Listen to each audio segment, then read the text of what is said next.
القمر نام پہلی ہی آیت کے فکرے وانشق القمر سے ماخوذ ہے۔ مطلب یہ ہے کہ وہ سورت جس میں لفظ القمر آیا ہے۔ زمانہ نزول، اس میں شق القمر کے واقعے کا ذکر آیا ہے جس سے اس کا زمانہ نزول متعین ہو جاتا ہے۔ محدثین و مفسرین کا اس پر اتفاق ہے کہ یہ واقعہ ہجرت سے تقریباً 5 سال پہلے مکہ معظمہ میں منا کے مقام پر پیش آیا تھا۔ موضوع اور مضمون، اس میں کفار مکہ کو اس ہٹ دھرمی پر متنبع کیا گیا ہے جو انہوں نے رسول اللہ صلی اللہ علیہ وسلم کی دعوت کے مقابلے میں اختیار کر رکھی تھی۔ شق القمر کا حیرت انگیز واقعہ اس بات کا صریح نشان تھا کہ وہ قیامت جس کے آنے کی خبر رسول اللہ صلی اللہ علیہ وسلم دے رہے تھے فی الواقع برپا ہو سکتی ہے اور اس کی آمد کا وقت قریب آ لگا ہے۔ چاند جیسا عظیم الشان کرہ ان کی آنکھوں کے سامنے پھٹا تھا، اس کے دونوں ٹکڑے الگ ہو کر ایک دوسرے سے اتنی دور چلے گئے تھے کہ دیکھنے والوں کو ایک ٹکڑا پہاڑ کے ایک طرف اور دوسرا ٹکڑا دوسری طرف نظر آیا تھا۔ پھر آن کی آن میں وہ دونوں پھر مل گئے تھے۔ یہ اس بات کا کھلا ثبوت تھا کہ نظام عالم ازلی و ابدی اور غیر فانی نہیں ہے، وہ درہم برہم ہو سکتا ہے۔ بڑے بڑے ستارے اور سیارے پھٹ سکتے ہیں، بکھر سکتے ہیں، ایک دوسرے سے ٹکرا سکتے ہیں، اور وہ سب کچھ ہو سکتا ہے جس کا نقشہ قیامت کی تفصیلات بیان کرتے ہوئے قرآن میں کھینچا گیا ہے۔ یہی نہیں بلکہ یہ اس امر کا پتہ بھی دے رہا تھا کہ نظام عالم کے درہم برہم ہونے کا آغاز ہو گیا ہے اور وہ وقت قریب ہے جب قیامت برپا ہوگی۔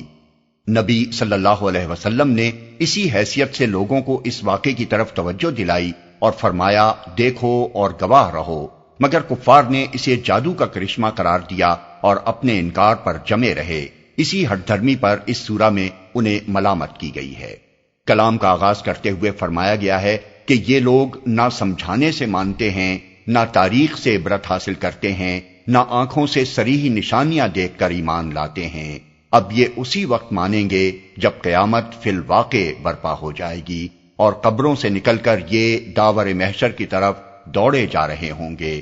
اس کے بعد ان کے سامنے قوم نوح، عاد، سمود، قوم لوط اور آل فرعون کا حال مختصر الفاظ میں بیان کر کے بتایا گیا ہے کہ خدا کے بھیجے ہوئے رسولوں کی تنبیہات کو جھٹلا کر یہ قومیں کس دردناک عذاب سے دوچار ہوئیں، اور ایک ایک قوم کا قصہ بیان کرنے کے بعد بار بار یہ بات دہرائی گئی ہے کہ یہ قرآن نصیحت کا آسان ذریعہ ہے جس سے اگر کوئی قوم سبق لے کر راہ راست پر آ جائے تو ان عذابوں کی نوبت نہیں آ سکتی جو ان قوموں پر نازل ہوئے۔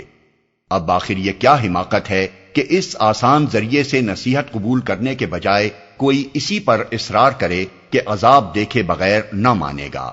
اس طرح پچھلی قوموں کی تاریخ سے عبرتناک مثالیں دینے کے بعد کفار مکہ کو خطاب کر کے فرمایا گیا ہے کہ جس طرز عمل پر دوسری قومیں سزا پا چکی ہیں وہی طرز عمل اگر تم اختیار کرو تو آخر تم کیوں نہ سزا پاؤ گے؟ کیا تمہارے کچھ سرخاب کے پر لگے ہوئے ہیں کہ تمہارے ساتھ دوسروں سے مختلف معاملہ کیا جائے، یا کوئی خاص معافی نامہ تمہارے پاس لکھا ہوا آ گیا ہے کہ جس جرم پر دوسرے پکڑے گئے ہیں وہی تم کرو گے تو تمہیں نہ پکڑا جائے گا، اور اگر تم اپنی جمعیت پر پھولے ہوئے ہو تو عنقریب تمہاری یہ جمعیت شکست کھا کر بھاگتی نظر آئے گی، اور اس سے زیادہ سخت معاملہ تمہارے ساتھ قیامت کے روز ہوگا۔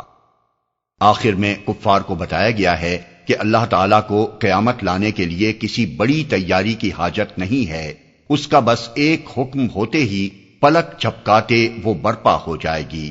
مگر ہر چیز کی طرح نظام عالم اور نوع انسانی کی بھی ایک تقدیر ہے۔ اس تقدیر کے لحاظ سے جو وقت اس کام کے لیے مقرر ہے اسی وقت پر وہ ہوگا۔ یہ نہیں ہو سکتا کہ جب کوئی چیلنج کرے اس کو قائل کرنے کے لیے قیامت لا کھڑی کی جائے۔ اس کو آتے نہ دیکھ کر تم سرکشی اختیار کرو گے تو اپنی شامت اعمال کا نتیجہ بھگتو گے۔ تمہارا کچا چٹھا خدا کے ہاں تیار ہو رہا ہے جس میں تمہاری کوئی چھوٹی یا بڑی حرکت ثبت ہونے سے رہ نہیں گئی ہے۔